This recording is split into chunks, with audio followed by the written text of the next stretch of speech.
Having a prolific and lush herb garden is a staple, or should be, in every single gardener's front or backyard, but there comes a time when you actually have too many herbs, so I'm going to show you in this video exactly how to dehydrate every herb in my garden. Kevin Espiritu here from Epic Gardening. We moved this herb bed from over there to over here. We're redesigning the entire backyard right now, and this is a great time of year to take this parsley, this basil, this sage, this lavender, and figure out actually how to preserve it for the long term. We're gonna do that first by showing you just how to hang dry your herbs, but then we're also going to look at using a dehydrator. So cultivate that like button, and I will send you via smell-o-vision this beautiful sage straight through to your screen, and let's get into the video. By the way, this video is sponsored by Excalibur Dehydrator, the dehydrator company, which we are going to use later on to turn this into some beautiful, beautiful spices. The first thing to know is timing for harvesting your herbs. In the morning is going to be the best time. It's when they're at their most fresh. The heat of the day hasn't really messed with the plant too much. Maybe there's not enough water in the soil and they start to wilt a little bit. Not great for the flavor. Also, the essential oil content is highest in the beginning of the day. So if you come out in the morning and you take a little sprig or a big sprig like this, it's gonna smell a lot more fresh and vibrant in the morning than it would in the afternoon or the evening. And this basil smells really good. This is Greek columnar basil. I'll say when you're harvesting your herbs, it's a great time to also prune them to stimulate more growth. We've talked about this on the channel before, but let's take a look at this guy right here. What I wanna do, instead of just clipping off any random part on this stem, I can just come in and clip right above a growth node, just like that. And now these two will branch out a little bit more. And with Greek columnar basil, it's actually a great way to make it bush out instead of get really columnar and tall like it is right now. So coming in the morning, let's start harvesting. We'll steal a little rosemary now, same principle, letting this bush a little bit by pruning right above a node.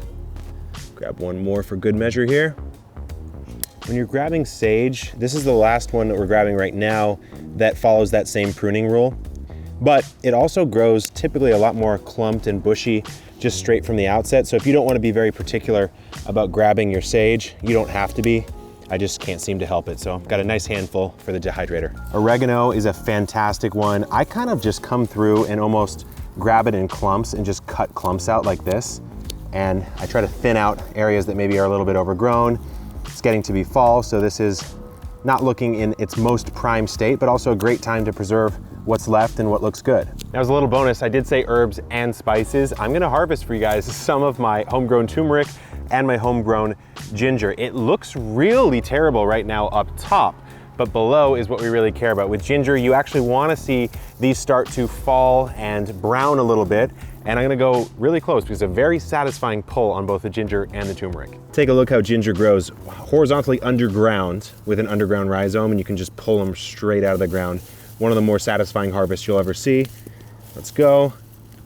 Ooh, and look at that. I'm gonna show you how to dehydrate this as well. Turmeric sometimes doesn't come out of the ground as easy, but I'm gonna give it a good yank. We might have to wash this off a little bit. Oh, oh boy, stuck in there. Oh. You can start to see it peeking out here, but let's clean this off. The last herb I'm gonna grab, it smells so good. If you can guess it, drop it in the comments, but it is, of course, lemongrass as it flops all around my face.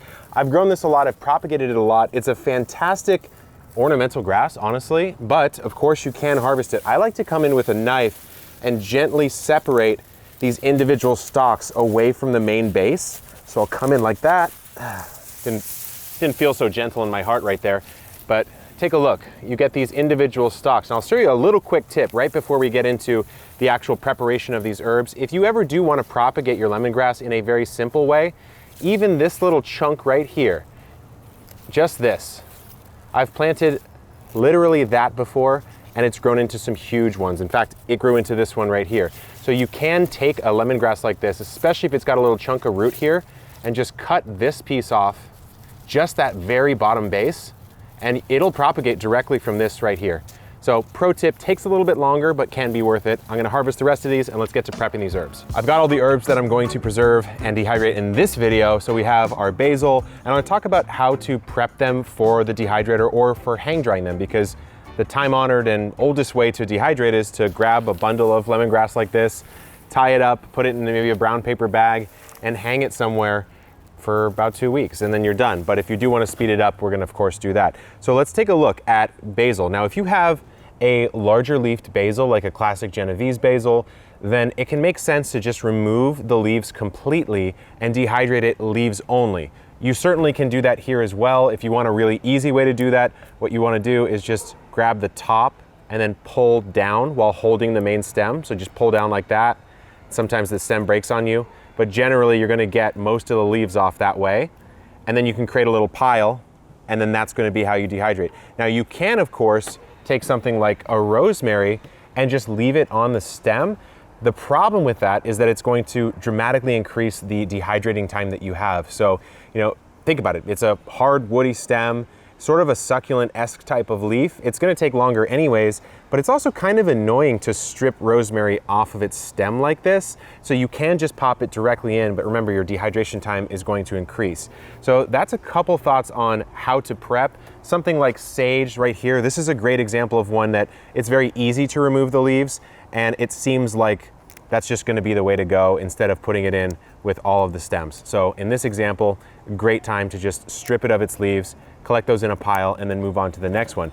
But as we get into some of the more cumbersome herbs or spices, like our turmeric, this big old honking hawk of turmeric right here, and our ginger, you can't really put ginger or turmeric in a dehydrator like this. It doesn't make a lot of sense.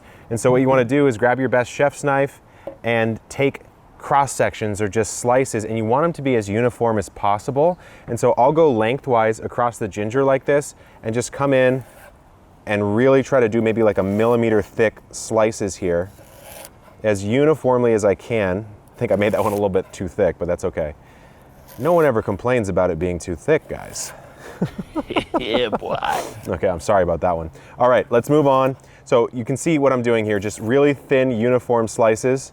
This is a lot easier to spread out across the surface of the dehydrating trays, and it's going to dehydrate much more uniformly. When we get into something like the lemongrass, well, you're not going to be able to fit this, are you? So what you can do is, like I said, chop these bottoms off really quickly. Use these for propagations. And then I kind of like to split it into leaf and stem. So where the leaf begins is right about there. So I'm just going to cut that off. And I find the stalks, I give my stalks actually to a friend of mine named Supani. She makes incredible Thai food here in San Diego. So I kind of just give it to her and see what she does with it. You can do a lot with these lemongrass stalks, especially in Thai cuisine, which is one of my favorite things on earth to eat. So I might separate these and save these for later. You can dehydrate them though.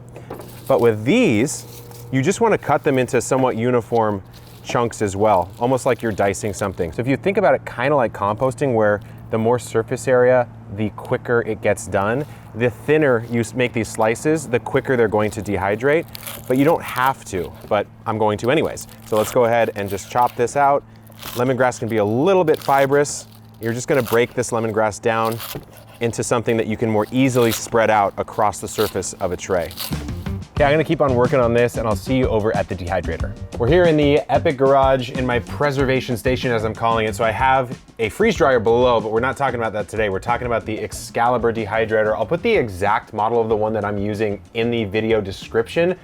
It is incredible. I've been salivating over these things since I had my very first garden way back in the day. So what you do is you just gently take these trays out. You can take them all the way out if you want to. I kind of like to leave them in and just kind of prop them as I lay my plant matter on top. This one has 1, 2, 3, 4, 5, 6, 7, 8, 9. This one has 9 different trays, and I'm gonna separate the plants and the herbs that I'm putting on per tray because they're gonna have different drying times. So for example, if we're taking our turmeric slices, we are slicing these as thin as was reasonable, but they're still gonna take quite a bit longer than something like the oregano or the basil. So these all go on their own row, and you could probably put ginger on the same row as well. But with herbs especially the more sensitive and tender-leaved ones, you wanna go low and slow, kind of like a good barbecue, but we're barbecuing plants here. So I would say 95 degrees Fahrenheit if your dehydrator can do that, and then as long as possible, maybe 12 plus hours. But of course you wanna test and check, which I'm gonna show you once I'm finished stacking these up.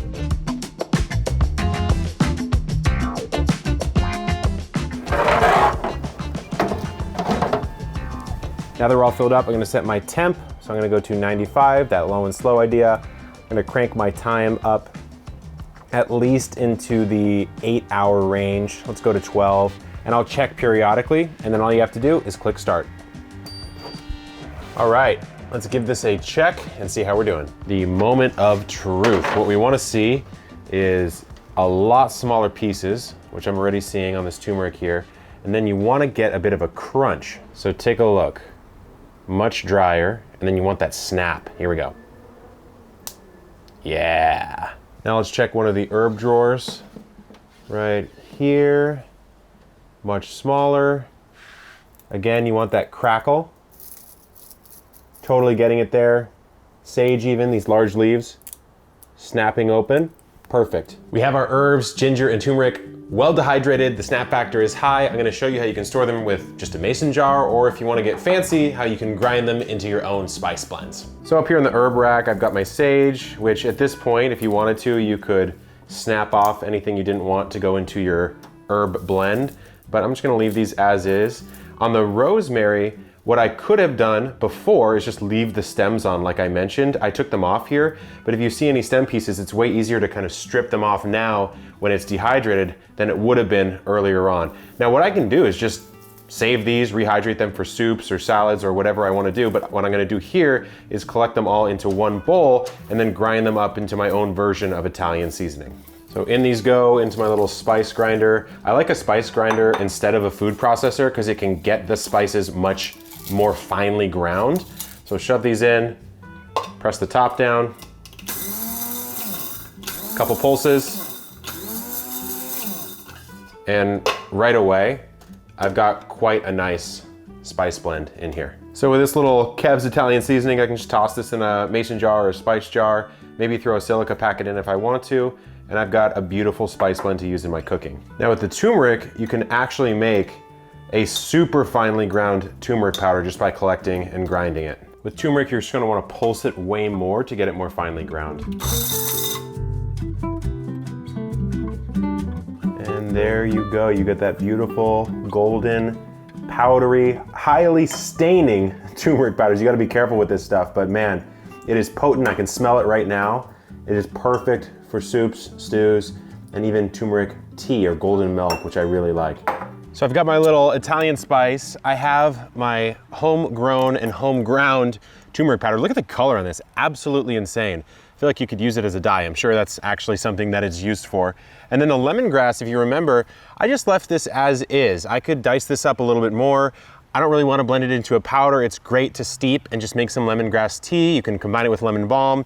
And then the ginger I left as it was, just sliced up and dehydrated. Probably use this for a soup or something, but I'm sitting back out here in the herb garden. You can see some of the plants that we harvested from. It's that easy to take the stuff that you're growing in the garden, whether you have a bumper crop in the season or it's coming to the end of the season and you want to preserve stuff throughout the winter.